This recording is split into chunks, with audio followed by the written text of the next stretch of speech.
बहुपक्षीय सद्भावमा जोड दिँदै प्रधानमन्त्री ओलीद्वारा अमेरिकी राष्ट्रपति ट्रम्पको एकपक्षीय नीतिप्रति असहमति व्यक्त। राष्ट्रसङ्घको 73औं महासभामा प्रधानमन्त्रीको सम्बोधनलाई लिएर परराष्ट्र जानकारको असन्तुष्टि। गत वर्षको भुक्तानी रकम नपाएको भन्दै नवलपरासीका उखु किसान आन्दोलित। बक्यौता रकम भुक्तान नभएसम्म आन्दोलन जारी राख्ने अडान। म्यानमारकी नेत्री आङ सान सुकीलाई दिएको मानार्थ नागरिकको सम्मान क्यानाडाद्वारा खारेज। र साफ अन्डर 18 महिला च्याम्पियनसिप फुटबलमा नेपालले आज पाकिस्तानसँग प्रतिस्पर्धा गर्दै एसिया कप क्रिकेटको उपाधिका लागि भारत र बङ्गलादेश भिड्ने। नमस्कार, कान्तिपुर डायरीका साथमा साथी शर्मिला र म बासु। समाचार अब विस्तारमा। नेपालले अमेरिकाको एकपक्षीय नीतिप्रति असहमति जनाएको छ। संयुक्त राष्ट्रसङ्घको 73औं महासभालाई गैराती सम्बोधन गर्दै प्रधानमन्त्री केपी शर्मा ओलीले बहुपक्षीय सद्भाव हाल विश्वको आवश्यकता रहेको बताउनुभयो। अमेरिकी राष्ट्रपति डोनाल्ड ट्रम्पको एकपक्षीय नीतिको विपक्षमा नेपाल उभिएको हो। अमेरिकाको न्युयोर्कमा जारी महासभामा सम्बोधन गर्दै प्रधानमन्त्री ओलीले अन्तर्राष्ट्रिय कानूनप्रतिको पवित्रता कायम राख्नुपर्नेमा जोड दिनुभयो। विश्व स्तरका समस्या समाधानका लागि साझेदारी र सहयोगको नीति अपनाउनु पर्नेमा जोड दिँदै प्रधानमन्त्री ओलीले नेपाल मानव अधिकारको संरक्षण, सुरक्षा र समानताको पक्षमा रहेको स्पष्ट पार्नुभयो। तीनै तहको निर्वाचनपछि नेपालले प्राप्त गरेका राजनीतिक उपलब्धिबारे पहिलो पटक विश्व फोरममा जानकारी गराउँदै प्रधानमन्त्री ओलीले वार्ता, आपसी सद्भावका कारण शान्ति प्रक्रिया सफल भएको बताउनुभयो। नेपालको संविधान लोकतन्त्र, स्वतन्त्रता, शक्तिको बाँडफाँड, स्वतन्त्र न्यायालय, आवधिक चुनाव लगायतका विषयमा स्पष्ट रहेको प्रधानमन्त्री ओलीले बताउनुभयो। 41% महिला निर्वाचित जनप्रतिनिधि हुनु उपलब्धि भए पनि अझै 9%ले सहभागिता बढाउन सरकार प्रतिबद्ध रहेको प्रधानमन्त्रीको भनाइ छ। बिना कुनै शत्रुता सबैसँग मित्रताको पक्षमा नेपाली परराष्ट्र नीति रहेको प्रधानमन्त्री ओलीको भनाइ छ। स्वतन्त्रताको लडाईँमा रहेका यमन, सिरिया, प्यालेस्टाइन लगायतका जनताको मागको सुनवाई हुनुपर्नेमा समेत प्रधानमन्त्री ओलीको जोड थियो। प्रवासी श्रमिकहरूको मानव अधिकारको सुरक्षा सरकारको प्राथमिकतामा रहेको बताउनुभयो। यसैबीच मुलुकले प्राप्त गरेका राजनैतिक उपलब्धिबारे विश्व समुदायलाई जानकारी दिने तथा नयाँ सरकार छिमेकी केन्द्रित राजनीति भन्दा बाहिर जान चाहेको सन्देश नेपाल सरकारले दिन चाहेको छ। बिना एजेन्डा संयुक्त राष्ट्रसङ्घको 73औं महासभामा सहभागी हुन अमेरिका उडेको प्रधानमन्त्री केपी शर्मा ओली नेतृत्वको नेपाली प्रतिनिधिले यो बेला अन्तर्राष्ट्रिय फोरम प्रयोग गर्दै उच्च स्तरीय राजनीतिक भेटवार्तामा व्यस्त छ। खासै नौलो एजेन्डा प्रस्तुत नगरे पनि प्रधानमन्त्री ओलीले विश्व फोरममा नेपालको सम्भावनाबारे जानकारी दिने प्रयास जारी राख्नु भएको छ। एक रिपोर्ट। मुलुकभित्र आफ्नै निकट सहकर्मीबाट तीव्र आलोचना खेप्दै आएका प्रधानमन्त्री केपी शर्मा ओलीले यो बेला नेपाल र नेपालीले प्राप्त गरेका पछिल्ला उपलब्धिबारे जानकारी दिन अन्तर्राष्ट्रिय फोरमको भरपूर प्रयोग गरिरहनु भएको छ। त्यति मात्र होइन, नेपालका हितैषी सबै मुलुकका प्रतिनिधिसँग छुट्टा छुट्टै भेटवार्ता गर्दै ओलीले नेपालको विकासमा साझेदारी गर्न आग्रह गर्दै आउनु भएको छ। तर राष्ट्रसङ्घको 73औं महासभाको सम्बोधन भने औपचारिकतामा सीमित भएको परराष्ट्र नीतिका जानकार डाक्टर उद्धव प्याकुरेल बताउनुहुन्छ। अहिले प्रधानमन्त्री अथवा जो गए पनि विश्व समुदायलाई भन्नुपर्ने कुराहरू चाहिँ नेपालको खासै त्यत्रो योग थिएन। तर उहाँ जाँदाखेरि भन्ने भनेको हामीले इलेक्सन पछि स्थायित्वतिर आछौँ भन्ने यो सामान्य कुरा खासै थिएन। त्यो हुँदाखेरि उनको वक्तव्यलाई खासै त्यो प्रकारले नयाँ एङ्गलले हेर्नुपर्ने परिस्थिति थिएन। किन उहाँको सरकारले जुन विगतका 7-8 महिनामा कतिपय छलाङ मार्नुपर्ने कामहरू कतिपय सन्दर्भमा पुरा नगरिरहेको अवस्थामा नेपालमा चाहिँ क्रिटिसिजम हुनु स्वाभाविक हो। उनले त्यहाँ जे बोलेका छन् स्थायित्वकै कुरा गर्दाखेरि पनि स्थायी हो कि होइन। नाकाबन्दीको चोटले बल्ल तल्ल उत्तरी छिमेकी चीनसँग सम्बन्ध बढाएको नेपालको परराष्ट्र नीतिलाई ओली सरकारले परिवर्तन गर्न खोजे पनि सही दिशा पहिल्याउन भने सकेको छैन। महासभालाई सम्बोधन गर्दै प्रधानमन्त्री ओलीले एकपक्षीय अमेरिकी नीतिप्रति असहमति जनाउनुभयो, जसले नेपाल बहुपक्षीय नीतिको पक्षमा छ भने प्रस्ट्याउँछ। Our foreign policy guides us to maintain amity with all and enmity with none. It has shaped our independent outlook on global issues which we consider on merit basis. We believe that regional and global efforts complement our national development efforts. In line with our foreign policy priority to regional cooperation, we have recently hosted the 4th summit meeting of BIMSTEC. We would like to see a revitalized SAARC as an important regional organization. The obligation of all member states to preserve the sanctity of multilateralism and uphold respect for international law.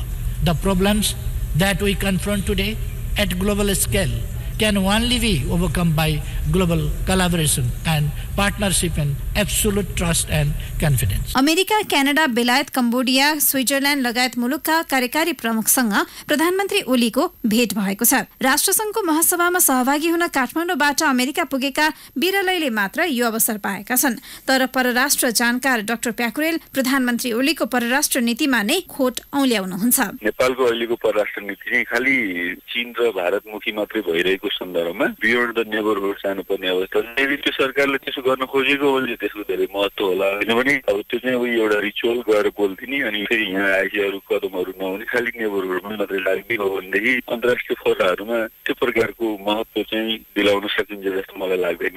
अन्तर्राष्ट्रिय फोरममा प्रधानमन्त्री ओलीले संविधान कार्यान्वयन, 41% महिला सहभागिता र समावेशी शान्ति प्रक्रिया निष्कर्षमा पुगेको चर्चा खुलेरै गरे पनि मुलुकभित्र भने संविधानको विरोध कायमै छ। बलात्कार र हत्या हिंसाको श्रृङ्खला तीव्र छ।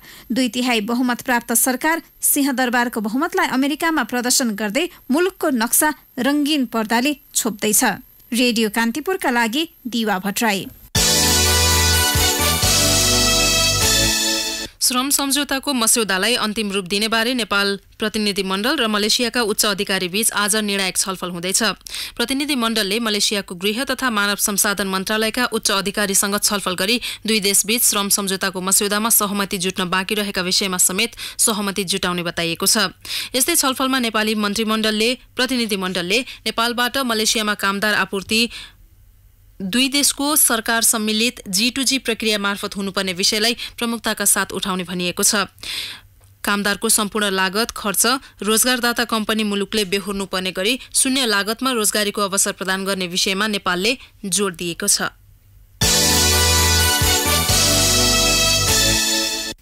नेपाली बिरामीलाई कमिसनका लागि अनावश्यक रूपमा भारतीय अस्पतालहरूमा रिफर गर्ने नेपालका चिकित्सक, अस्पताल र एजेन्टहरूलाई कारबाही गर्न नयाँ दिल्ली स्थित नेपाली दूतावासले सरकारलाई आग्रह गरेको छ। कमिसनकै लागि भारतीय अस्पतालहरूमा बिरामी पठाउने व्यक्ति तथा संस्थाको पहिचानका लागि गृह मन्त्रालय, स्थानीय प्रशासन, नेपाल मेडिकल काउन्सिल, उपभोक्ता संरक्षण विभागको समन्वयमा तत्काल अनुसन्धान गर्न दूतावासले सुझाव दिएको छ। नेपाली दूतावासले कमिसनकै कारण नेपाली बिरामीहरूलाई अनावश्यक रूपमा भारतका क्लिनिक, नर्सिङ होम र अस्पतालहरूमा रिफर गर्ने गरेको ठहर गर्दै त्यसरी रिफर गर्ने व्यक्ति तथा संस्थालाई कारबाहीका प्रक्रियाका लागि सिफारिस गरेको हो। उपचारका लागि भारतमा जाने नेपाली बिरामीहरूमाथि दिल्लीका डाक्टर तथा स्वास्थ्य संस्थाहरूले चर्को आर्थिक शोषण गर्ने गरेको गुनासो बढ्दै गएपछि दूतावासले यस्तो कदम चालेको हो। गत वर्षको भुक्तानी रकम नपाएको भन्दै नवलपरासीका उखु किसान आन्दोलित बनेका छन्। उखु उत्पादक किसान समितिको अगुवाईमा आजबाट अनिश्चितकालीन पूर्व पश्चिम बन्द गर्दै आन्दोलन शुरू गरिएको समितिका अध्यक्ष उमेश यादवले जानकारी दिनुभयो। उखुको बक्यौता रकम तत्काल भुक्तान नभएसम्म आन्दोलन जारी रहने यादवको भनाइ छ। उखु र प्लेकार्ड सहित सड़कमा उत्रिएका किसानले बिहान 11 बजेदेखि राजमार्ग अवरुद्ध गरेका हुन्। राजमार्ग अवरुद्ध हुँदा पूर्व पश्चिम हिँडेका लामो तथा छोटो दूरीका सवारी साधन बाटोमै रोकिएका छन् भने यात्रुहरू अलपत्र परेका छन्। काठमाडौँ छिर्ने मुख्य नाका कलङ्की नागढुङ्गा सडकको दुरअवस्थाको विरोध गर्दै आज स्थानीयले प्रदर्शन गरेका छन्। दिनौ खेप्नु परेको शास्तिको विरोधमा उनीहरूले 2 घण्टा सडक बन्द गराए। 7.7 किलोमिटरको सो सडक खण्ड 4 वर्षदेखि धुलामे र निर्माणको कारण खराब अवस्थामा छ। तत्काल सडकको अवस्था सुधार गर्न स्थानीयले सडकमा नाराबाजी समेत गरेका थिए। बिहान भएको प्रदर्शनका कारण सो सडक खण्ड भएर काठमाडौँ छिर्ने सवारीका साधन अलपत्र परेका थिए। सर्वसाधारणको विरोधका कारण रोकिएका सवारी साधनको लामो ताँतीका कारण केही समय अघि खुलेको सडक अपराह्नबाट मात्रै सहज भएको ट्राफिक प्रहरीले जनाएको छ। कान्तिपुर डायरीमा अब ब्रेकको पालो। ब्रेकपछि अब बाँकी प्रसङ्ग। प्रदेश 7 को राजधानी गोदावरीलाई तोक्ने प्रस्तावको विरोधमा प्रमुख प्रतिपक्षी दल नेपाली कांग्रेसले प्रदेशसभा बैठक बहिष्कार गरेको छ। बिहान 11 बजे बोलाइएको संसदको बैठक कांग्रेसले अवरुद्ध गरेपछि दिउँसो 1 बजे बोलाइएको थियो। सो समयमा पनि सहमति नजुटेपछि बैठक बहिष्कार गर्नु परेको प्रदेशसभा सदस्य भरत बहादुर खड्काले जानकारी दिनुभयो। बैठक अवरुद्ध गर्न राष्ट्रिय जनता पार्टीका सांसदले समेत कांग्रेसलाई सहयोग गरेका थिए। आजको बैठकमा प्रदेशको नाम र राजधानीका सम्बन्धमा निर्णय गर्ने कार्यसूची थियो। प्रदेशको नाम र राजधानी सिफारिसका लागि गठित समितिले केही दिन अघि प्रदेशको नाम सुदूरपश्चिम र राजधानी गोदावरीमा राख्ने प्रस्ताव गरेपछि विवाद सुरु भएको हो। कांग्रेसका सांसदहरूले राजधानीमा प्रस्तावित गोदावरी क्षेत्रमा जंगल रहेको र चुरेको फेदी राजधानीका लागि उपयुक्त नहुने उल्लेख गर्दै बैठक अवरुद्ध गरेका हुन्। उनीहरूले प्रदेशको नाम र राजधानी प्रस्ताव गर्न बनेको समितिले पर्याप्त गृह कार्य नगरेको र समितिको गठन प्रक्रिया नमिलेको समेत जिकिर गरेका छन्। अब अन्तर्राष्ट्रिय प्रसङ्ग क्यानाडाको संसदले म्यानमारकी नेत्री आङ सान सुचीलाई दिएको मानार्थ नागरिकको सम्मान खारेज गरेको छ। रोहिङ्ग्या अल्पसंख्यक मुस्लिम समुदाय विरुद्धको हिंसा नियन्त्रणका लागि पहल गर्न नसकेको भन्दै क्यानाडाले सम्मान खारेजको निर्णय गरेको बीबीसीले जनाएको छ। सन् 1991 को नोबेल शान्ति पुरस्कार विजेता सुकीलाई सैनिक शासन विरुद्ध म्यानमारमा भएको शान्तिपूर्ण आन्दोलनको सम्मान गर्दै क्यानाडाले मानार्थ नागरिकको सम्मान दिएको थियो।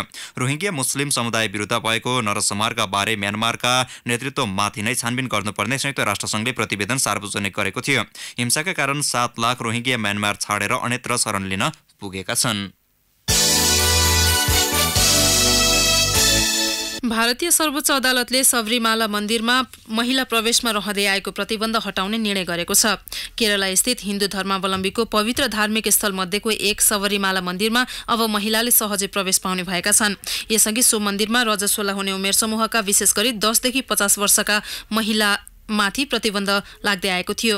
हिन्दू परम्परा अनुसार रजस्वला भएका महिलाले धार्मिक कार्य तथा मन्दिर प्रवेश गर्नु हुँदैन भन्ने जनविश्वास रहिआएको छ। यद्यपि अन्य मन्दिरमा भने रजस्वला भएका बेला बाहेक महिलाको प्रवेशमा रोक छैन। मन्दिर प्रवेशमा समेत लैङ्गिक विभेद गरेको भन्दै मुद्दा दायर भएपछि अदालतले सो प्रतिबन्ध आज फुकुवा गरेको हो। अब खेल प्रसङ्ग भुटानमा आज सुरु हुने अन्डर 18 साफ वुमेन्स च्याम्पियनसिपमा नेपालले पाकिस्तानसँग प्रतिस्पर्धा गर्दैछ। खेल थिम्पू स्थित चाङली मिथाङ रङ्गशालामा नेपाली समयअनुसार राति 6:45 बजे सुरु हुनेछ। पाकिस्तानलाई हराउन सके नेपाल एक खेल अगावै प्रतियोगिताको सेमिफाइनलमा प्रवेश गर्नेछ। नेपालले समूहको दोस्रो खेलमा मंगलबार बंगलादेशको सामना गर्नेछ। प्रतियोगिताको उद्घाटन खेलमा अपराह्न 4:45 बजे आयोजक भुटान र इन्डिया सोही मैदानमा आमने सामने हुनेछन्। समूह ए मा भुटान, इन्डिया र मालदिप्स रहेका छन्। श्रीलङ्काले अन्तिम समयमा प्रतियोगितामा सहभागी नहुने जनाएपछि 6 टोलीले प्रतियोगितामा सहभागिता जनाएका हुन्। पोखरा प्रिमियर लिग क्रिकेट प्रतियोगितामा सहभागी हुन 179 खेलाडीले आवेदन दिएका छन्। गत असोज 2 गते खुलाइएको अनलाइन आवेदनमा विभिन्न 3 श्रेणीमा खेलाडीले आवेदन दिएका हुन्।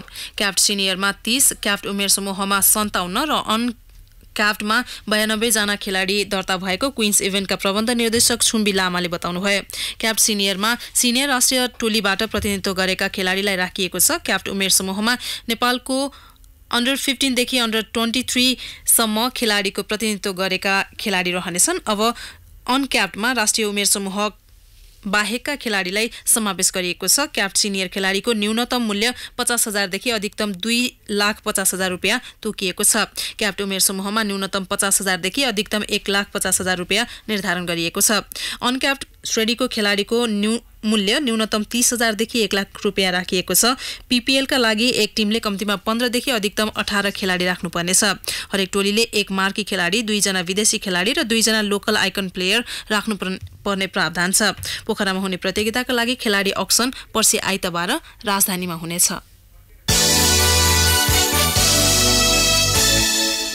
यूएईमा जारी एसिया कप क्रिकेटको उपाधिका लागि आज इन्डिया र बंगलादेश भिड्दैछन्। सुपर 4 मा 2 खेलमा जित र 1 मा बराबरी खेलेको इन्डिया शीर्ष स्थानमा रहँदै फाइनलमा प्रवेश गरेको हो। बंगलादेश भने अफगानिस्तान र पाकिस्तानलाई हराउँदै उपाधि यात्रामा अघि बढेको थियो। सुपर 4 को खेलमा बंगलादेश इन्डियासँग पराजित भएको थियो। दुबई स्थित अन्तर्राष्ट्रिय क्रिकेट मैदानमा नेपाली समयअनुसार साँझ 5:15 बजे हुने खेल बंगलादेशलाई यसअघि भोगेको हारको बदला लिँदै पहिलो पटक एसिया कप जित्ने अवसर रहेको छ। इन्डिया भने बंगलादेश विरुद्ध जितको श्रृङ्खला जारी राख्दै प्रतियोगिताको 7औं उपाधि जित्ने दाउमा रहनेछ।